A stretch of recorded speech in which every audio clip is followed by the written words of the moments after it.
नमस्कार मेरे प्यारे साथियों, स्वागत है आपका मोनो अकेडमी में। तो इतिहास की क्लास में हमने कल सिंधु घाटी की सभ्यता पढ़ ली है। तो आपका एक लास्ट टॉपिक बचा है पाषाण काल, तो उसे हम आज ख़त्म कर लेते हैं। तो उससे पहले देख लेते हैं कि किसे किसका जनक कहा जाता है। ये कई बार एग्जाम में पूछे हैं। जैसे कि मैं बताऊं कि इतिहास का जनक किसे कहते हैं, हेरोडोटस को। इनकी पुस्तक है हिस्टोरिका। और भूगोल शब्द सबसे पहले दिया था इरास्टोस्थेनीज ने, लेकिन भूगोल के जनक है हिकैटिस मिलेट। इस वाले में आपको ध्यान देना है कि एग्जामिनर क्या पूछ रहा है कि भूगोल शब्द सबसे पहले किसने दिया था या फिर भूगोल के जनक कौन है।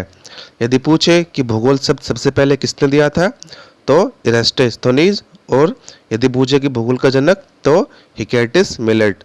और सोशियोलॉजी का जनक है ऑगस्ट कॉम्टे, अर्थशास्त्र का एडम स्मिथ, और राजनीति शास्त्र का जनक है अरस्तु, जियोलॉजी का वी अरस्तु, बॉटनी का जनक है थियोफ्रेस्टस, और चिकित्सा विज्ञान का जनक हिप्पोक्रेटस, भौतिक विज्ञान का न्यूटन, केमिस्ट्री का लेबोसिए, और इकोलॉजी का अर्नेस्ट हेकल। सबसे पहले इकोलॉजी शब्द टांसले ने दिया था। तो आपको यहाँ भी याद रखना है कि सबसे पहले इकोलॉजी शब्द किसने दिया था, टांसले ने, लेकिन इकोलॉजी का जनक अर्नेस्ट हेकल। आपको सबसे ज़्यादा एग्जाम में शब्दों पर ही ध्यान देना होता है, क्योंकि जो नए बच्चे होते हैं वो शब्दों पर ध्यान नहीं देते। जैसे कि एग्जामिनर ने पूछ लिया कि इसमें से इकोलॉजी का जनक कौन नहीं है, तो हम नहीं को छोड़ देते हैं। तो यहाँ पे शब्दों पर बहुत ज़्यादा ध्यान देने की ज़रूरत होती है। और father of Indian pre history के लिए कौन है, रॉबर्ट ब्रूस फ्रूट। इन्हें भारतीय प्रागैतिक इतिहास का जनक कहा जाता है। तो इन्हें क्या हुआ था कि 1863 ईस्वी में मद्रास के पल्लवरम नामक स्थल से इन्हें पुरापाषाण कालीन हेड एक्स यानी कि हस्तकुठा उपकरण मिला, और भारत में सर्वप्रथम पुरापाषाण कालीन परंपरा की हमें जानकारी हुई। तो चलिए शुरुआत करते हैं अपने टॉपिक की, पाषाण काल की। तो पाषाण काल को 3 काल में बांट सकते हैं, पूरा पाषाण काल, मध्य पाषाण काल और नव पाषाण काल। और इनकी टाइमलाइन देख लेते हैं, वैसे जरूरी तो नहीं है फिर भी बता देता हूँ। जो पूरा पाषाण काल है वो प्रारंभ से 10,000 ईसा पूर्व, और मध्य पाषाण काल 10,000 ईसा पूर्व से 6,000 ईसा पूर्व, और नव पाषाण काल यह 6,000 ईसा पूर्व से 3500 ईसा पूर्व। अब हम दोबारा से देखते हैं कि पूरा पाषाण काल को भी 3 काल में बांट सकते हैं, निम्न पुरा पाषाण काल, मध्य पुरा पाषाण काल और उच्च पुरा पाषाण काल। यहाँ पे आपको देखने की जरूरत नहीं है कि इनकी टाइमलाइन क्या है, मैंने फोटो खींचकर डाल दिया है, आप वहां से देख सकते हैं। तो अब चलिए शुरुआत करते हैं पाषाण काल की, यानी कि स्टोन एज की। यह है प्रारंभ से 3500 बीसी, जैसे कि पहले बताया है। सबसे पहले पुरा पाषाण काल।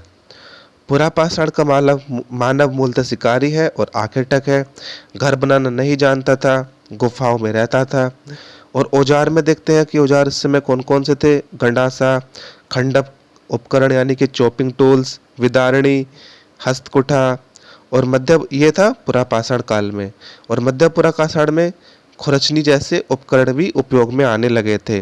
और उच्च पुरा पाषाण काल से खुरचनी का प्रयोग बढ़ गया तथा ब्लेड का प्रयोग शुरू हो गया था। फिर निम्न पुरा पाषाण काल में उपकरण औजार बनाने की सामग्री स्फटिक या क्वार्टजाइट थी। याद कर लीजिए क्या था, क्वार्टजाइट। निम्न के बाद मध्य पुरा पाषाण काल के अन्य पत्थरों जैसे चर्ट, अगेट, जैस्पर, फ्लिंट आदि का प्रयोग भी होने लगा था। तो एक क्रोनोलॉजी में है, जैसे कि निम्न, फिर मध्य, फिर उच्च पुरा पाषाण काल। तो निम्न में क्वार्टजाइट और मध्य पुरा पाषाण काल में चर्ट, अगेट, जैस्पर, फ्लिंट। फिर उच्च पुरा पाषाण काल में क्या हो गया, हड्डियों के उपकरण का प्रयोग भी प्रारंभ हो गया था। फिर निम्न पुरा पाषाण में दोबारा से आते हैं। निम्न पुरा पाषाण काल में मूलतः क्रोड यानी कि कोर उपकरण का प्रयोग होता था, जबकि मध्य पुरा पाषाण काल में सल यानी फ्लैक्स, जैसे कोई पत्थर होता है ना, पत्थर के ऊपर का हमने कुछ परत उतार दी तो उसे फ्लैक्स बोलते हैं, जैसे कि कॉर्न फ्लैक्स होते हैं ना, इस प्रकार से फ्लैक्स का प्रयोग भी शुरू हो गया था। और कोर एवं फ्लैक्स टेक्नोलॉजी ये हुई थी। तो उच्च पुरापाषाण काल में पहली बार ज्ञानी मानव का विकास हुआ और यही आधुनिक मानव के पूर्वज यानी कि पिता थे। जैसे कि क्रोमैग्नन मानव ये फ्रांस की जगह मिले थे हमें, और मानव का आदि पूर्वज है ऑस्ट्रेलोपिथेकस, ये अफ्रीका में मिला है। और भारत से किसके मिले हैं? रामापिथेकस के। कहाँ से?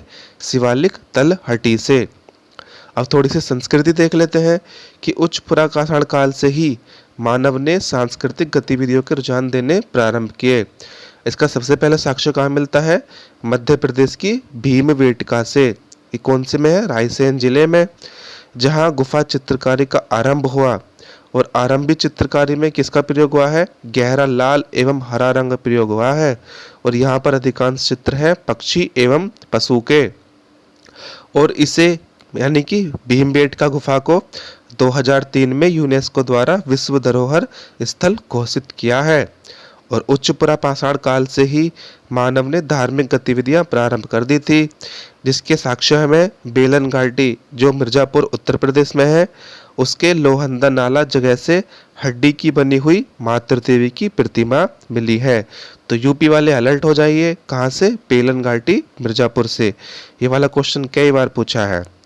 और मानव में प्राय जो मानव अवशेष मिले हैं वो मध्य पाषाण काल के हैं, लेकिन मध्य प्रदेश में हथनोरा स्थल जहाँ से पुरापाषाण काल मानव का जीवाश्म का साक्ष्य मिला है। और इसका नाम वैज्ञानिकों ने क्या रखा है? नर्मदा मानव। कहाँ मिला है ये? होशंगाबाद जिले में। हालांकि अभी नई डिस्कवरी हुई है, मैंने पिछली वीडियो में भी बताया था कि हरियाणा से हमें एक नई गुफा में बहुत पुराने चित्रकारी के साक्ष्य मिले हैं। तो देखते हैं आने वाले टाइम में जब भी सिलेबस चेंज होगा उसमें क्या लिखते हैं। जैसे ही कुछ अपडेट होगा मैं आपको वीडियो बनाकर बता दूंगा।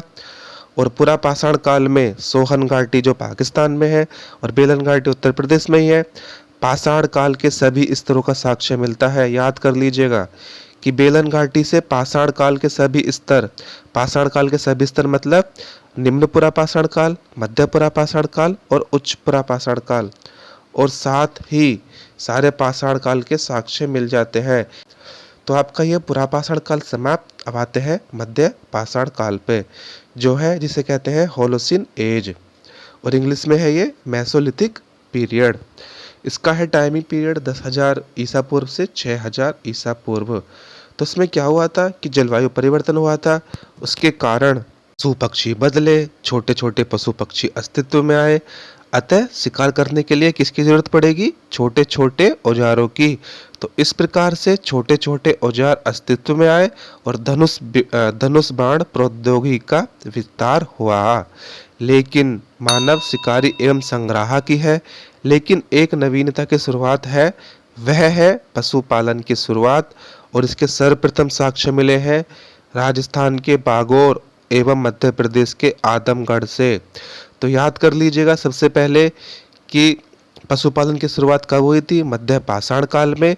और सर्वप्रथम साक्ष्य कहाँ से मिले हैं? राजस्थान से और मध्य प्रदेश से। और स्पेसिफिकली पूछे तो राजस्थान के बागौर से और मध्य प्रदेश के आदमगढ़ से। और सबसे पहले मानव ने कुत्ते को पालतू बनाया। अभी भी मानव गुफाओं एवं कंदराओं में ही रह रहा है, लेकिन नवीनता क्या हो गई? घर बनाने की शुरुआत। और उसका साक्ष्य कहाँ से मिलता है? अगेन राजस्थान के बागौर से और आदमगढ़ से। बागौर से क्या मिला है? स्तंभ गर्त का साक्ष्य मिला है। इससे हमें क्या पता चलता है कि बांस बल्ली के स्तंभ गाड़े गए होंगे एवं झोपड़ियां बनाई गई होंगी। और आदमगढ़ से किसके साक्ष्य मिले हैं? पत्थर के टुकड़ों को बिछाकर फर्श बनाने की जानकारी मिली है तथा एक दीवार खड़ी करने की कोशिश का साक्ष्य मिला है। और मध्य पाषाण काल से अस्थि उपकरणों का बड़ी मात्रा में साक्ष्य मिला है। उत्तर प्रदेश के सराहे नाहर राय जो प्रतापगढ़ जिले से है, हड्डी के एवं पशुओं के सींग निर्मित उपकरण मिले हैं। तो याद कर लीजिएगा दोबारा से, उत्तर प्रदेश के कहाँ से? सराहर नाहर राय जो कि प्रतापगढ़ जिले से है। और महादहा प्रतापगढ़ से ही हड्डी के वाणाग्र मिले हैं। वाणाग्र का मतलब होता है जो वाण के आगे वाला हिस्सा होता है, उससे वाणाग्र मिले हैं। और मध्य पाषाण काल से युद्ध एवं आक्रमण के साक्ष्य भी मिले हैं, जो कि सराय नाहर राय से प्राप्त एक नरकंकाल में एक वाणाग्र चढ़ा यानी कि धसा हुआ मिला है। तो उत्तर प्रदेश वालों के लिए सबसे इम्पोर्टेंट कौन सा जिला हो गया? सराय नाहर राय। तो यहाँ से क्या मिला है? सराय नाहर राय से हड्डी एवं पशुओं के सींग मिले हैं और साथ ही नरकंकाल में वाणागर मिला है। ये प्रतापगढ़ जिले में है। उसके साथ ही प्रतापगढ़ जिले में महादहा से हड्डी के वाणागर मिले हैं। तो अब देख लेते हैं कि मध्य पाषाण काल से लोग लाशों को दफनाने लगे थे। कब्रों में मनुष्य के साथ साथ कई पत्थर के औजार उपकरण भी मिले हैं, जिससे हमें क्या पता चलता है कि लोग पुनर्जन्म या मरणोत्तर में विश्वास करने लगे थे। आपको थोड़ी सी मेरी आवाज़ झुरझुरी सी या बैठी सी आ रही होगी, वो इसलिए क्योंकि मेरी तबीयत थोड़ी सी डाउन है, मुझे जुकाम वगैरह हो रहा है, इसलिए मैं आपको आवाज़ ऐसी आ रही होगी मेरी। तो चलिए अब बात करते हैं नवपाषाण काल की। यह आपका लास्ट टॉपिक है, नवपाषाण काल या नियोलिथिक एज। नवपाषाण काल से बहुत सी नई चीज़ों की शुरुआत हुई थी, जिन्हें आपको याद करने ही करने हैं, जैसे कि कृषि की शुरुआत, जीवन में स्थायित्वपन यानी कि एक जगह घर बनाने की प्रक्रिया, बस्तियां बसने लगी थी, अनाज के संग्रह की शुरुआत, मृदभांड की शुरुआत यानी कि मिट्टी के बर्तन, चाक का आविष्कार किसके लिए? बर्तन बनाने के लिए, पहिए का आगमन, बैलगाड़ी का आगमन, दो बस्तियों के बीच संपर्क, आंतरिक व्यापार, बचत की शुरुआत किसके लिए? बोने के लिए, कुछ एक शिल्पकारों का आगमन जैसे कुम्हार वर्ग, बढ़ई वर्ग इत्यादि, श्रम विभाजन की शुरुआत और टंकित, घर्षित एवं चमकदार तथा सेल्ट जैसे उपकरण यानी कि औजार। तो आप इन्हें कैसे याद कर सकते हैं? आप क्रोनोलॉजी देख लीजिएगा कि जैसे कृषि की शुरुआत हुई तो उसमें जीवन में स्थायित्व चाहिए। जीवन में स्थायित्व कब आएगा? जब घर बनेगा। घर बनेगा तो बस्तियां बसेंगी। जब बस्तियां बसेंगी तो अनाज के संग्रह की आवश्यकता होगी कि नहीं होगी भाई? और अनाज का संग्रह हम किस में करेंगे? मृदभांड यानी कि मिट्टी के बर्तनों में। मिट्टी के बर्तन किससे बनते हैं? चाक से। अब चाक बन गया तो उसके साथ हमारा पहिए का आगमन हो गया। अब पहिया है किस में लगेगा? बैलगाड़ी में।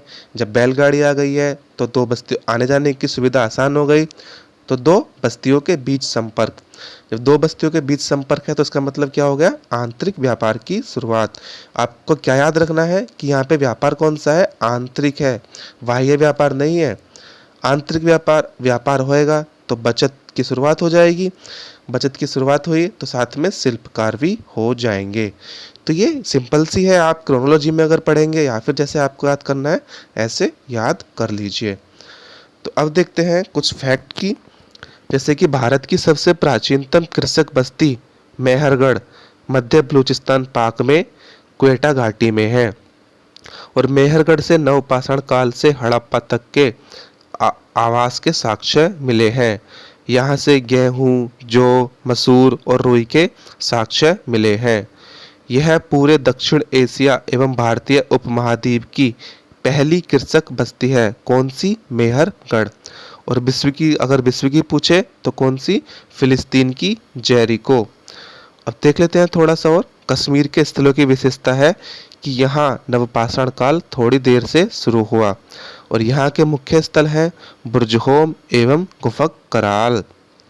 और बुर्जहोम एवं गुफक कराल की विशेषता है कि गर्त निवास का पाया जाना, अर्थात गड्ढे बनाकर निवास की प्रवृत्ति, ये केवल यहीं से पा गए हैं। बुर्जहोम का मतलब क्या है? बुर्ज वृक्ष का स्थान, और गुफक कराल का मतलब कुम्हार की गुफा। और बुर्जहोम के कब्र से मालिक के साथ कुत्ते को दफनाने जाने का साक्ष्य मिला है।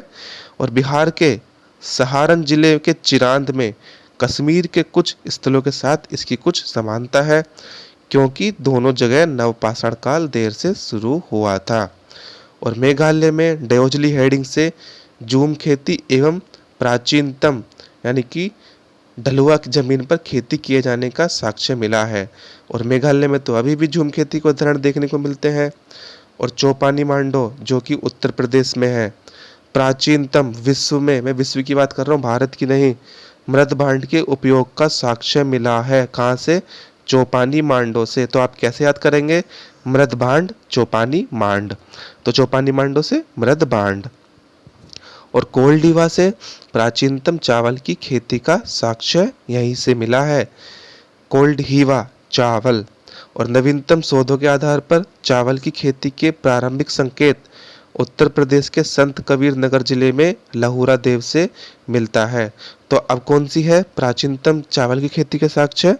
लहुरा देव से। वो कहाँ पे है? संत कबीर नगर जिले में।